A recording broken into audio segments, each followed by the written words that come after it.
Chicken cutlet বানানোর জন্য প্রথমে এখানে 500 গ্রাম বোনলেস চিকেন নিয়েছি। চিকেনটা খুব ভালো করে ধুয়ে নিয়েছি। এবার মিক্সার জারের মধ্যে দিয়ে দেব, দিয়ে এটাকে একটা পেস্ট বানিয়ে নেব। তো পেস্টটা করা হয়ে গেছে। এবার এটাকে অন্য একটা পাত্রের মধ্যে নিয়ে নেব। অন্য একটা পাত্রের মধ্যে নিয়ে নিয়েছি। এবার এর মধ্যে কিছু উপকরণ দেব: আদা রসুন কাঁচা লঙ্কা পেস্ট, গোলমরিচ পাউডার, জিরে গুঁড়ো, লবণ, হলুদ গুঁড়ো আর একটা আধখানা পাতিলেবু এই রসটা চিপে চিপে বার করে দিয়ে দেবো। এবার দিয়ে খুব ভালো করে এটাকে মাখিয়ে নেব। খুব ভালো করে মেখে নিয়েছি।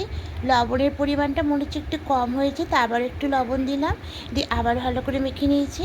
এবার এখানে ঝিরি ঝিরি করে পেঁয়াজ কেটে রেখেছি, পেঁয়াজ কুচিটা দেবো আর সামান্য একটু ব্রেড ক্রাম্ব দেবো, দিয়ে আবারও খুব ভালো করে মেখে নেব।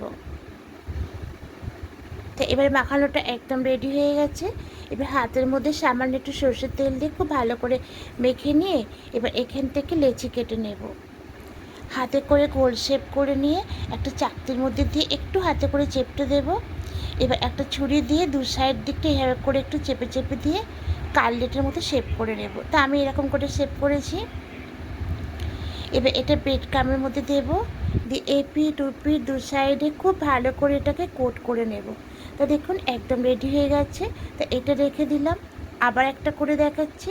আবার লেচি কেটে নেব, হাতে করে গোল শেপ করে চাকতির মধ্যে রাখবো, রেখে একটু হাতে করে চেপটে দিয়ে আবার ছুরি দিয়ে এইভাবে করে কাটলেটের শেপ করে নেব। তো একদম রেডি। এটা করে ব্রেড ক্রাম্বে দেবো, দিয়ে এপিঠ ওপিঠ দু সাইডটা খুব ভালো করে এটাকে চারদিকটা একদম কোট করে নেব। তো দেখুন এটাও রেডি হয়ে গেছে। তা বাকিগুলো সব এইভাবে রেডি করে নেব।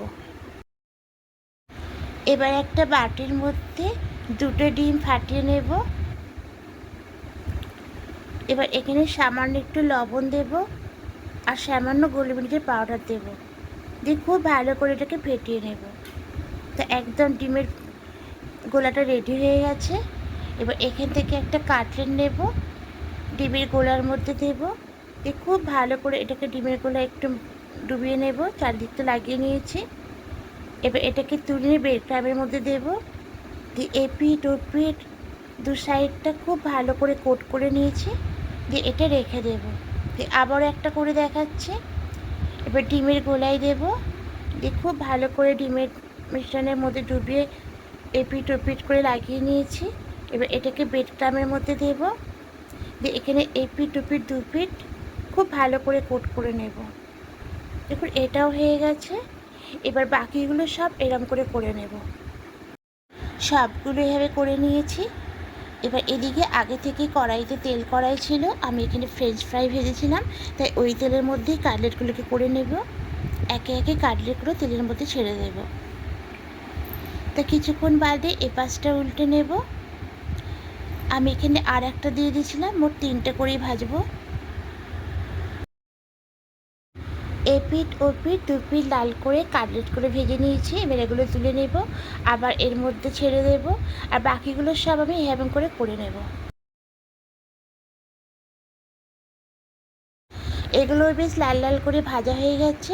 এবার সবগুলোকে তুলে নেব। তা দেখুন কত সুন্দর হয়েছে, আর খুব সুন্দর মুচমুচে হয়েছে, আর খেতেও দারুণ লাগে। এবার এটা একটা অন্য প্লেটের মধ্যে নিয়ে নেব।